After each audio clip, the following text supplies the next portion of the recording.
ஆலயா cotton வேட்டிகள் ஷர்ட்டுகள் wedding celebration. Thiruparankundram மலை உச்சியில் அல்ல தீபத்தூணில் கார்த்திகை தீபம் ஏற்ற வேண்டும் என்பதே தற்போதைய வழக்கு என்றும், ஆனால் சட்டத்துறை அமைச்சர் ரகுபதி தவறான தகவல்களை கூறுவதாகவும் தமிழக பாஜக முன்னாள் தலைவர் அண்ணாமலை கூறியுள்ளார்.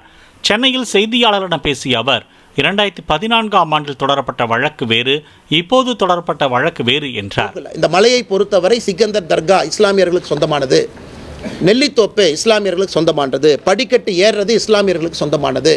மற்றபடி இந்த மலை மிச்ச பகுதி எல்லாமே அந்த கோவிலுக்கு சொந்தமானது, குறிப்பாக தீபத்தூணும் கோவிலுக்கு சொந்தமானது என்கின்ற தீர்ப்பில் ஊர்ஜிதம் செய்கிறாங்க.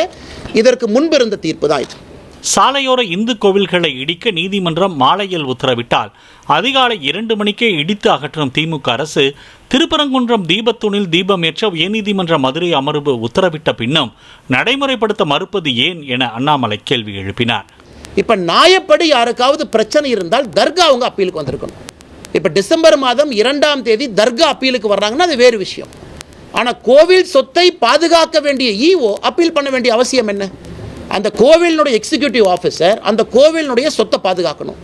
தீபத்தூண் என்பது கோவிலினுடைய சொத்து என்பது ஊர்ஜிதம் ஆயிடுச்சு 1920 வேறு வேறு காலகட்டத்தில். அப்படி இருக்கக்கூடிய ஈஓ அவர் எதுக்காக அப்பீல் போறாரு? இந்த நீதியை எதிர்த்து மாநில அரசு கடமையை செய்யலை, காவல்துறை கடமையை செய்யலை, கலெக்டர் கடமையை செய்யலை.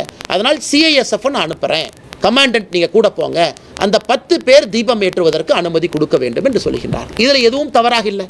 திருப்பரங்குன்றம் பிரச்சினை குறித்து மத்திய உள்துறை அமைச்சர் அமித்ஷாவிடம் எடுத்துக் கூறியுள்ளதாகவும் மத்திய அரசு அனைத்தையும் கவனித்துக் கொண்டிருப்பதாகவும் அண்ணாமலை தெரிவித்தார். ஆலயா காட்டன் வேட்டிகள் ஷர்ட்டுகள் வெட்டிங் செலிப்ரேஷன். பிளே ஸ்டோர் மற்றும் ஆப் ஸ்டோரில் இருந்து பாலிமர் செயலியை QR கோடு மூலம் பதிவிறக்கம் செய்யுங்கள்.